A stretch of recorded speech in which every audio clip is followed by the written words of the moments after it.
ఎంతో ఘన చరిత్ర ఉన్న విశాఖ ఫిషింగ్ హార్బర్ల గల మెకనైజ్డ్ బోట్ ఆపరేటర్ల సంఘంలో కోల్డ్ వార్ జరుగుతుంది.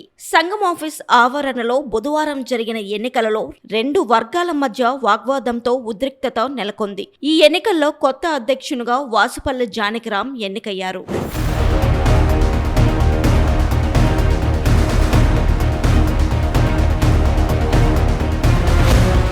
కాగా బోటు ఆపరేటర్ల సంఘంకి గత 28 ఏళ్లుగా రిజిస్ట్రేషన్ రెన్యువల్ చేయకపోవడం అన్యాయమని మత్స్యకారులు వాపోతున్నారు. కొన్ని దశాబ్దాలుగా గౌరవ అధ్యక్షుడిగా వ్యవహరిస్తున్న పీసీ అప్పారావు ఏనాడు మత్స్యకారుల సంక్షేమం కోసం పాటుపడిన పాపాన పోలేదని వారు మండిపడుతున్నారు. విశాఖ ఫిషింగ్ హార్బర్లో 680 వరకు మెకనైజ్డ్ బోట్లు ఇంకా సంప్రదాయ బోట్లు ఉన్నాయి. యుద్ధం కారణంగా డీజిల్ ధరలు పెరిగిన ప్రభుత్వం మీద ఒత్తిడి తేవడంలో పీసీ అప్పారావు విఫలమయ్యారని సభ్యులు విమర్శిస్తున్నారు.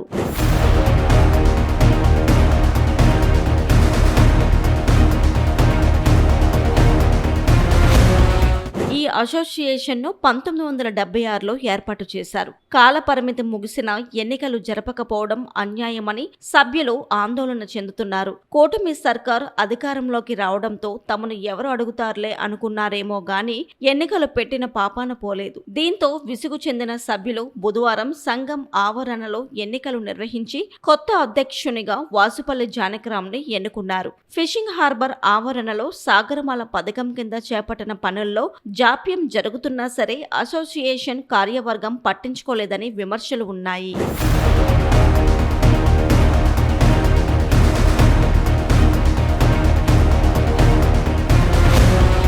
చేపల వేటకు వెళ్లిన మత్స్యకారులు పొరపాటున విదేశీ జలాల్లోకి ప్రవేశించి శ్రీలంక, పాకిస్తాన్, బంగ్లాదేశ్ జైళ్లలో మగ్గిపోవడం తెలిసిందే. కొద్ది నెలల క్రితం కొందరు మత్స్యకారులు బంగ్లాదేశ్ జైల్లో ఉండిపోవాల్సి వచ్చింది.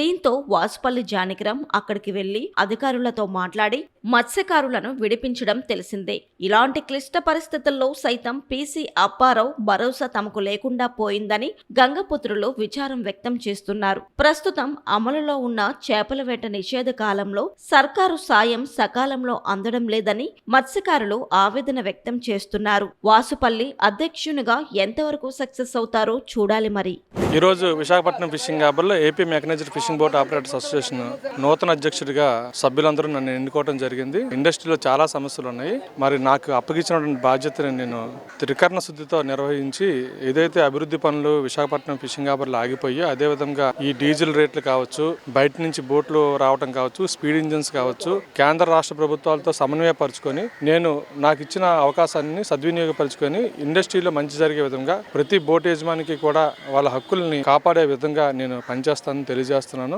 ఈ సందర్భంగా ఈ మత్స్య పరిశ్రమకి రాష్ట్ర ప్రభుత్వం, కేంద్ర ప్రభుత్వం తాలూకా సహాయం చాలా అవసరం ఉంది. నేను మా సభ్యులు అందరూ సమన్వయంతో పనిచేసి ప్రభుత్వాల దృష్టికి సమస్యను తీసుకుని వెళ్లి పరిష్కరించడానికి కృషి చేస్తున్నాను. ఖచ్చితంగా విశాఖపట్నం ఫిషింగ్ హార్బర్ అంటే రాష్ట్రంలోనే మొట్టమొదటి ఫిషింగ్ హార్బర్. దీనికంటూ ఒక చరిత్ర ఉంది. ఇక్కడ తీసుకున్న డెసిషన్సే రాష్ట్ర వ్యాప్తంగా కాదు, ఈ సౌత్ ఇండియా అంతా కూడా ఇంప్లిమెంటేషన్ జరుగుతున్న పరిస్థితి ఉంది. కాబట్టి మేము ఒక కాంక్రీట్ గా మంచి డెసిషన్ తీసుకొని మత్స్యకారులు, మత్స్య పరిశ్రమ అభివృద్ధి కోసం పనిచేస్తామని తెలియజేస్తున్నాను.